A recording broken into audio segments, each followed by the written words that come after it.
Hello, everyone. This is Aziza, one of your hosts for today, founder of Own Your Narrative 54, global consultant, and class of 2023 MyPad honoree. Hi, everyone. This is your co host, Jonathan, executive at MyPad, the most influential people of African descent.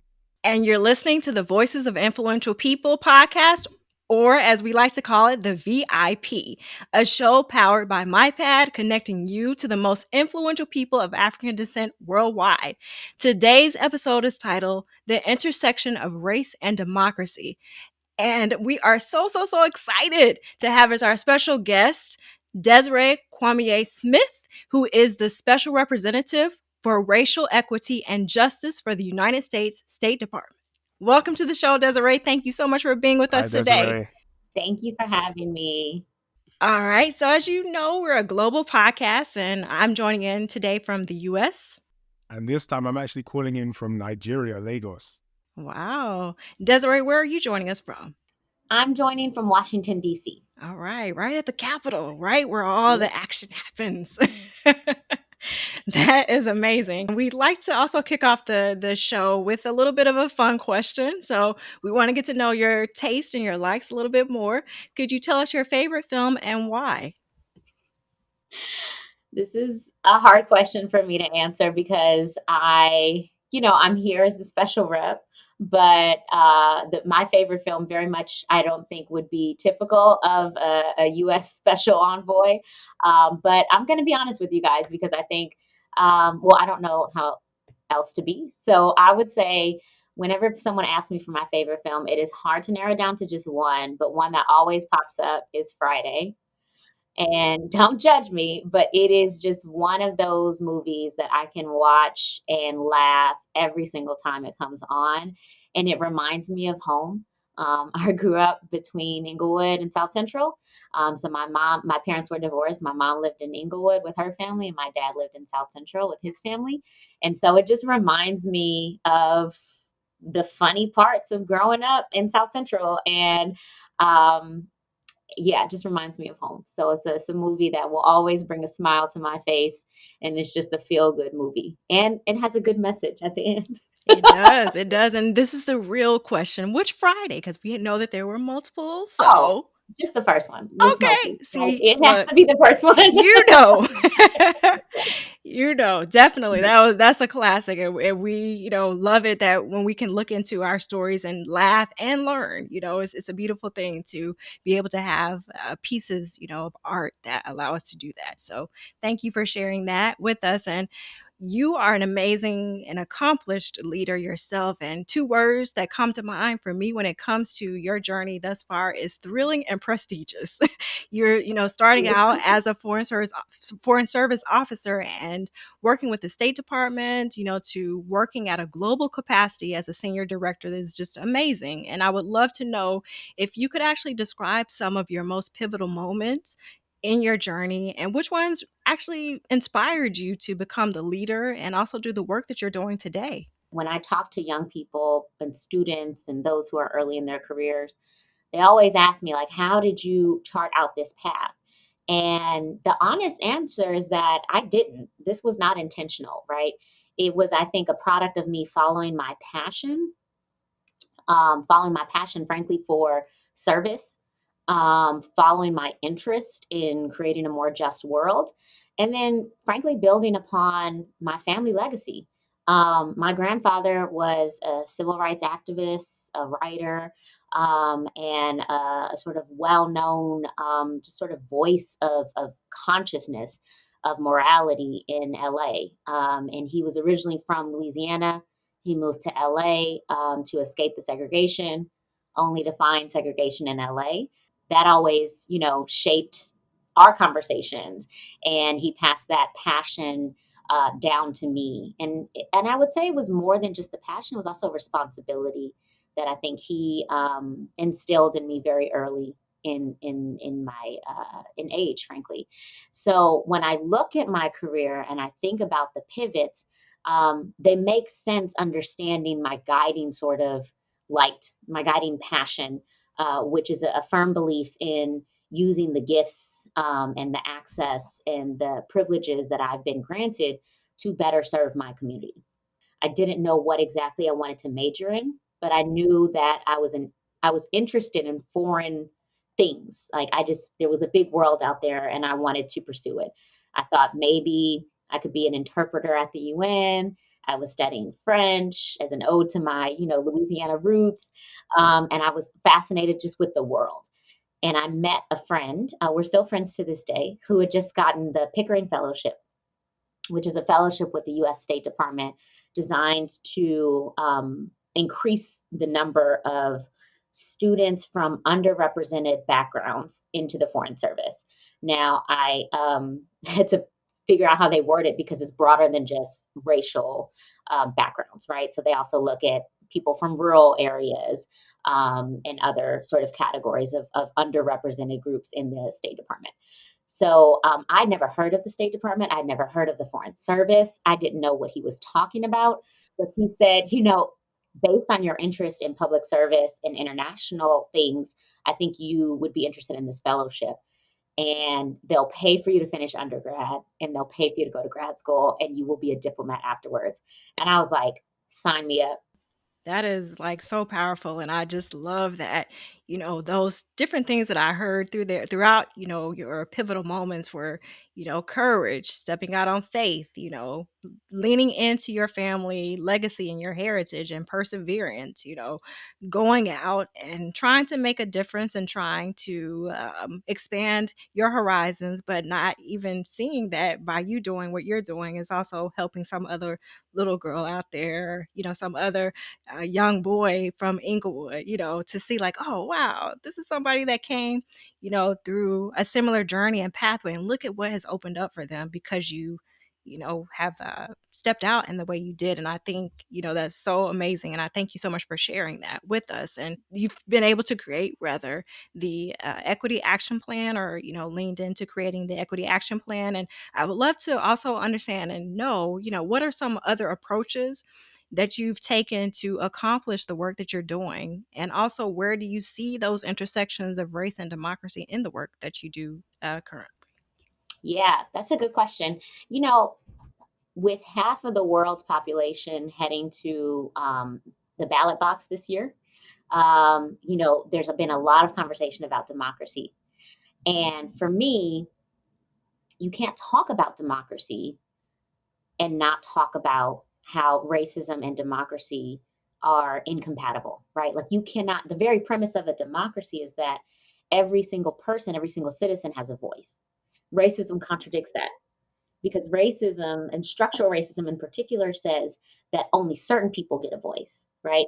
And that can be de jure, right? So, like, legally, you are not allowed to access your right to vote because of certain barriers, or de facto, where it's like, not on the books you're not able to vote, but in practice you're not able to vote because there's no polling station in your neighborhood, or the polling stations are only open from 9 to 4, and that the majority of people who are of African descent or of this ethnicity work in, hourly jobs or certain jobs where they cannot take time off, right? So, we're talking about those kinds of structural barriers too. And we see that all around the world. And the United States is not immune to it by any means, right? We see it very clearly here in the United States, not just in the South, where people like to shine a spotlight, and we should, but it does happen all across this country.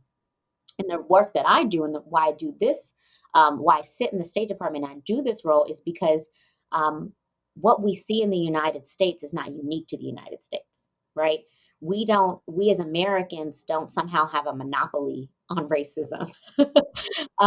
This is a problem that is centuries old and that knows no border. And so, as we do the work here in the United States to address racial inequities, structural barriers to full access and in equal opportunity, we also have to recognize that there is a foreign policy element to that as well, right? And so, if one of our foreign policy priorities is to support democracies around the world, we cannot do that without acknowledging the racialized elements of that. So, for example, you take a place like Brazil. I love using Brazil as an example because people don't realize that Brazil is a majority Black country. 56% of the population is Black. It has the largest population of people of African descent outside of the continent of Africa. And it is also the largest democracy in the Western Hemisphere. So when we're talking about democracy, and we're talking about multiracial or multi-ethnic countries, which is the majority of the world, we cannot leave that piece of the conversation out, right? So, because you cannot have a democracy if certain elements of the population are prevented from accessing the ballot box. Or if they access the ballot box, the results are then questioned because they are somehow seen as less legitimate when the majority or the dominant caste or the dominant racial or dominant ethnic group votes, right? We've seen that. We've seen it here in the United States. We've seen it here there in Brazil. We see it in Guatemala, right? Where 40% of the population are indigenous peoples, and they were a key constituent in bringing the new president to power. Yet when that new president was elected, because of the role that the indigenous peoples played in bringing him to power, peoples questioned the results. So when we're talking about democracy, we have to talk about all of these things if we really do mean a robust, inclusive democracy, which should be the sort of silent qualifiers, because otherwise a democracy is not a real democracy if it's not inclusive, if it doesn't include everyone's voice or votes. Wow. I mean, you've talked about a few different things that I want to touch on. That includes, representation, includes systemic racism as a global phenomenon. But I also want to talk about your involvement as in this area and how it shaped who you are today. So as you mentioned, your involvement in this area was shaped by, of course, your grandfather, but also your early experiences and awareness with systemic racism. And so looking back at your childhood, what role did race play in shaping who you are today? Yeah. Um, I chuckle when you ask that because for me, because of my grandfather and because of the family I grew up in and because of where I grew up in, where I grew up, it was ever present, right? I don't remember ever being quote unquote too young to talk about racism. I remember being at the dinner table with my grandfather and him asking me as a child if I heard about the latest police killing of an unarmed Black man who was around my age, or Black boy, right? Or a Black girl. And him making sure I was aware of that and understanding the injustices of it. And then as a child growing up, again in Inglewood and South Central, and going to other areas of LA and noticing the stark difference, I began to instinctively ask, well, why is it that my neighborhood was burned in 1992 following the Rodney King verdict, right? Why weren't these neighborhoods burned? Why is it that we have to go, to other neighborhoods and like Santa Monica or Culver City to go to a quote unquote nicer or safer movie theater? Why can't we go to the movie theater? Or why isn't there a movie theater in our own neighborhood? Because for a while there wasn't. And then they finally opened up one, and then it became unsafe for us to go to. Or why is it that whenever we had a big celebration, why do we have to drive for 45 minutes or an hour to go to a decent restaurant? So why is it that the streets in my neighborhood look different than the streets in Beverly Hills, right? Like for me, it was just obvious. I'd see the stores that were on the corners in my neighborhood, check cashing, liquor stores, all these fast foods. And then we go to Santa Monica and I'm like, whoa, they have like boutiques and they have different kinds of stores and flowers and fresh produce. It just, for me as a child, there was always a difference. And for me, because of my conversations with my grandfather and the consciousness that he instilled in me early on, and my aunt as a writer, my other aunt as a city attorney, we had these conversations, and we talked about it. And we just saw that, these were inequities that were ever present in our lives. We didn't, as a child, I didn't know why, but for me, it was quite obvious. And then being able to get some opportunities through school, and through my mom's sacrifices, being able to go on exchanges or meet with pen pals who lived in different cities and making friends outside of Inglewood and South Central, and seeing how they got to live and understanding their way of life really was eye opening to me, um, to the fact that there are different Americas, right? And so, like, sometimes I joke with my colleagues here, well, they will have completely different cultural references. And they'll, I've had them question, like, wow, are you even American? And I'm like, I'm as American as you are. But just because I don't know that one song or that one movie reference, you don't know the song that I'm referencing, or you don't know my Friday references, right? Like, but that doesn't make me or you any less American.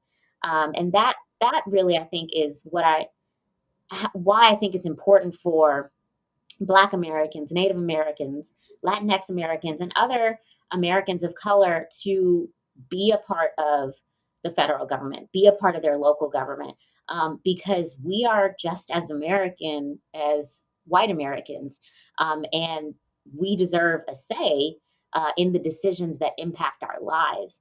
And everything impacts our lives, right? And so we should be at every table.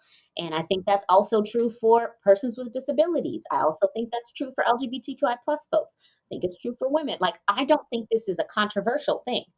I just think that entities that are meant to represent a people should look like that people. And so, therefore, an entity like the US federal government that's supposed to represent the United States of America, as diverse as it is, should look like those United States of America, not just certain pockets of it. And you brought up a key fact here, which is that, and it links the representation really. So building upon what you just said, up to 60% of Brazil's population, it consists of people of African descent. Yet no one would be able to discern this because looking at their political representation, people of African descent are lacking. That's right. So this is a global That's phenomenon. right. And how would we go about achieving representation in governments and in politics globally? Yeah, that's right. And that's why I really love to use Brazil as a good example of this, because when I throw out that statistic, most people are shocked, right? Because it, like you said, you look at the political representation, the business representation of Brazil, you would never guess that it's a majority Black country. I think the only sort of international representation of Brazil that kind of looks like the country would be some of their sports teams.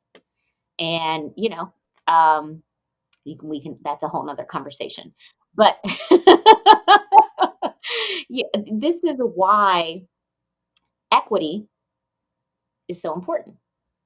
This is why affirmative actions are so important, to ensure that people who have been historically or currently locked out of systems because of structural barriers are able to access those opportunities to get an equal shot. This, for me, is not controversial, right? We, it is a well-known fact that brilliance, ideas, creativity, innovation, there's no one race or no one ethnicity has a lock on that, right? But we know that access to opportunities is varied amongst different communities. And we see that here in the United States, we see it in Brazil, we see it all over the world. Certain ethnic groups have more access to quality education, certain races have access to better jobs, right? And so that has an effect throughout society and can be perpetuated by those same barriers and those same structures of systemic that are permeated by systemic racism. And so this is why efforts like the equity action plans that you referenced earlier are so important here in the United States. It really is about acknowledging that, talent is not unique to any community, but opportunities have been unique to some communities, right? Or put it differently, there have been certain communities that haven't had the same level of access to equal opportunities than others. And so equity is about rectifying that. Equity is about trying to get everyone up to equality. And people often ask me why my title is the Special Rep for Racial Equity and Justice and not Equality. And it's often like a gotcha question, right? Like, you're doing something, nefarious because I thought the goal is equality. I'm like, yes, equity is a means to equality.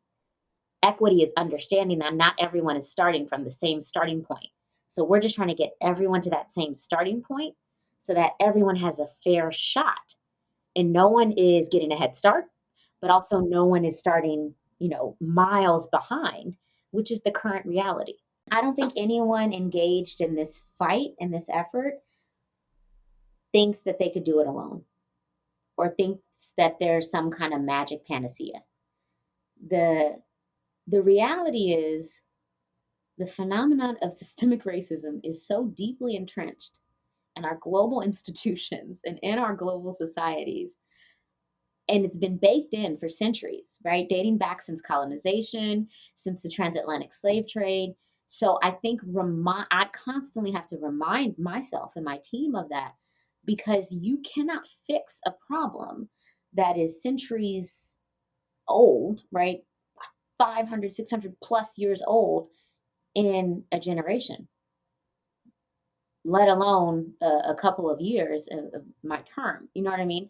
And so I think acknowledging that our role is to take the baton from our ancestors and run as far and as fast as we can and be prepared to hand it off to those who come after us. But the goal is to hand it off in a better place, not in the same starting position or not further behind. That I think is why we do this. But it can be it can be daunting to do this work, and it can be really demoralizing if you don't remember that the goal is progress, even if it's incremental, right? And I understand it because the urgency is real. People are dying. These are people's lives, right? And so you want to find fast solutions. You want to fix things immediately so that people can stop dying and stop being in pain and stop suffering because of their race or ethnicity. Unfortunately, again, because this global phenomenon is so pernicious and so ever present and always evolving, and in many cases intangible, it will take all of us, a whole of society effort, over generations moving in the same direction to actually get to the promised land, if you will. But this is also why I think it's really important, and this is something I emphasize to young people all the time, for people committed to equity, committed to social justice, to racial justice, to be everywhere, right? I get the intensity, like my grandfather, to stay in civil society and to be outside and to be the voice of the moral conscious and to always be the truth tellers and to call loudly and actively on your governments to do better. We need people in civil society to do that. And I'm grateful for those continuing to serve in that capacity in civil society. And that's why I really loved my time in civil society because I always knew that I was on the right side of things, right? But as loud and as right as I was never in the room where the decisions were being made by the governments who actually made the policies. And so that's why we have to be everywhere. We have to be in civil society. We have to be in government. We have to be in private sector because the private sector is such an incredible influential force and can be a force for good.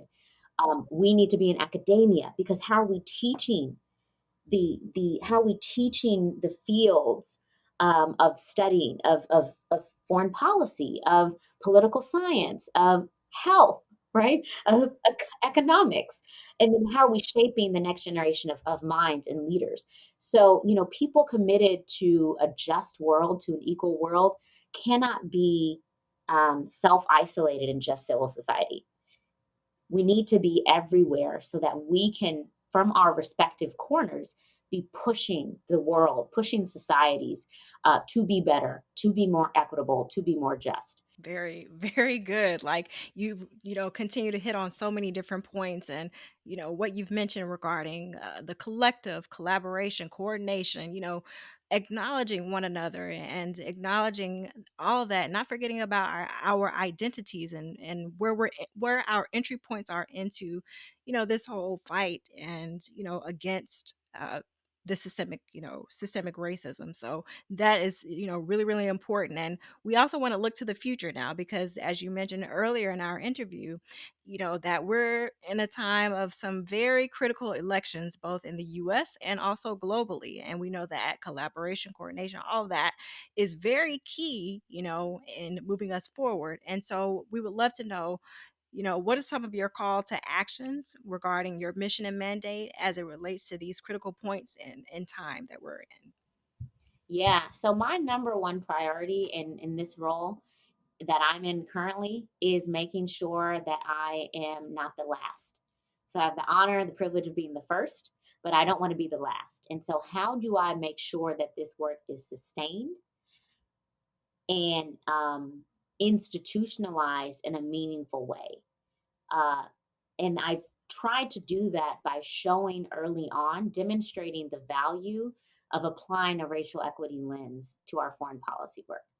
And my argument is something we talked about previously when talking about democracy. You can't talk about supporting democracy unless you're talking about also addressing structure racial inequities, right? You can't have a democracy where racism persists. Similarly, you can't have inclusive or sustained economic development where racial inequities persist, right? You can't have peace and security where racial or ethnic tensions persist. So, this is not sort of a nice to do kind of project. It's not, it shouldn't be an afterthought. If we actually do racial justice work, all of our other foreign policy goals will be achieved. Um, that is my argument. That is one I continue to advocate for. I often say that my job is really to do advocacy on behalf of marginalized racial, ethnic, and indigenous communities. That is external advocacy. So sometimes with foreign government counterparts, and then sometimes it's internal advocacy with my own colleagues here at the State Department, or within the U.S. government, right? But I very much see that as my role, as my contribution to this work before I have to pass the baton on to my successor. Thank you, Desiree. And time does fly, we're fast approaching the end of this episode. And I just wanted to know from you if there's anything that you want to tell us that we didn't ask you so far in our conversation. No, I mean, I think you've asked very tough and insightful questions. I know I've been quite verbose in my responses, but I hope that was useful. Very enriching responses. Good. No, I've really enjoyed our time today. I can't believe it's already been almost an hour. But I appreciate the opportunity to talk to you guys, and I thank you for this platform. No, thank you for joining us again. And we do have one more audience question if you're up for it, Desiree. Sure. So do you feel as though the situation in America has improved since the death of George Floyd? Ooh, that is a tough one.